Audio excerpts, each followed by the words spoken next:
नमस्कार मित्रांनो, learn with Rohini या चॅनलमध्ये तुमचं पुन्हा एकदा स्वागत आहे। तर मित्रांनो, आजच्या व्हिडिओमध्ये आपण मेरिट लिस्ट निघाली आहे त्याबद्दल माहिती घेणार आहोत। वन विभागची जी एग्जाम झाली होती त्याची मेरिट लिस्ट लागलेली आहे। लोअर ग्रेड आणि हायर ग्रेड अशा दोन्ही पदांसाठीची जी मेरिट लिस्ट आहे, त्यामुळे आता तुम्हाला पूर्णपणे स्किल टेस्टवर फोकस करायचं आहे। तर मेरिट लिस्टमध्ये किती मार्क्सनुसार मेरिट लिस्ट लागली आहे ते आता आपण पुढे पाहणार आहोत। पण त्यापूर्वी तुम्ही माझ्या चॅनलला सबस्क्राइब केले नसेल तर असे नोटिफिकेशन्स किंवा अपडेट्स तुम्हाला लवकरात लवकर भेटावे यासाठी लर्न विथ रोहिणी या चॅनलला सबस्क्राइब करा आणि दिलेल्या बेल आयकॉनवर क्लिक करा, म्हणजे अशा भरतींचे अपडेट्स तुम्हाला लवकरात लवकर मिळतील। त्यामुळे चॅनलला नक्की सबस्क्राइब करा। चला आता आपण PDF मध्ये माहिती घेऊया। तर जसं आता आपण इथे स्क्रीनवर पाहू शकतो मित्रांनो, ह्या लोअर ग्रेड आणि हाय ग्रेड या तशा दोन्हींचा PDF मी तुम्हाला डिस्क्रिप्शन बॉक्समध्ये मेन्शन करणार आहे। तुम्ही तिथे जाऊन सुद्धा तुमचं नेम वगैरे हे सगळं डिटेल्स चेक करू शकतात आणि तुमच्या मित्रमैत्रिणींसोबत हे PDF हा व्हिडिओ नक्की शेअर करू शकतात। तर आता इथे पण पाहूया, भूषण युवराज पवार हे OBC कॅटेगरीमधलं आहे आणि मार्क लिस्ट किती आहे तर आउट ऑफ 102 आहे। तर 102 म्हणजे 102 मार्क्स त्याला आहेत।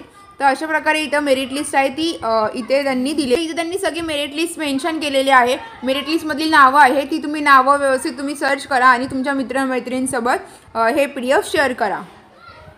तर इथे आता आपण पाहू शकतो त्यांनी लास्ट किती 3838 हे शेवटचं जे आहे सिरियल नंबर तो आहे आणि ते मार्क्स किती आहे रँक लिस्ट 24 हे आहे। हे झालं लोअर ग्रेडसाठी। आता आपण हायर ग्रेडचं PDF बघूया। इथे आपण पाहू शकतो स्क्रीनवर हे हायर ग्रेडचं PDF आहे। त्यात अभिजित दिनकर टेकम हा जो फर्स्ट कॅन्डिडेट आहे त्याला 104 मार्क्सने तो इथे सिलेक्ट झाला आहे आउट ऑफ 120। तर इथे आपण बघू शकतो टोटल 1320 एवढंच सिरियल नंबरचं आहे आणि इथे जे लास्ट कट ऑफ मार्क्स केला आहे तो 18 मार्क्स असा केला आहे। तर मित्रांनो, आता तुम्हाला जास्तीत जास्त स्किल टेस्टवर फोकस करायचं आहे। लोअर ग्रेड आणि हायर ग्रेडसाठी जे तुम्हाला जास्तीत जास्त डिक्टेशन इंग्लिशमधले जे असतील ते मराठीमधले जे असतील इंग्लिश मराठी जे तुम्हाला सोडवण्याचा प्रयत्न करायचा आहे आणि त्यात कमीत कमी तुमच्या खूप कमी मिस्टेक्स होतात यासाठी प्रयत्न करायचा आहे। या पुढच्या व्हिडिओमध्ये सुद्धा मी तुमच्यासाठी जे या भरतीमध्ये येणारे डिक्टेशन्स असतील ते घेऊन येणार आहे आणि त्यांचे शॉर्ट फॉर्म्स वगैरे ही सगळे घेऊन येणार आहे। त्यामुळे तुम्ही माझ्या चॅनलला नक्की सबस्क्राईब करा आणि हा व्हिडिओ तुमच्या मित्रमैत्रिणींसोबत नक्की शेअर करा, जेणेकरून ते सुद्धा लगेच या मार्क लिस्टमध्ये जी त्यांचं नाव वगैरे असेल हे सगळं पाहू शकतात। त्यामुळे व्हिडिओ जास्तीत जास्त मित्रमैत्रिणींसोबत नक्की शेअर करा मित्रांनो।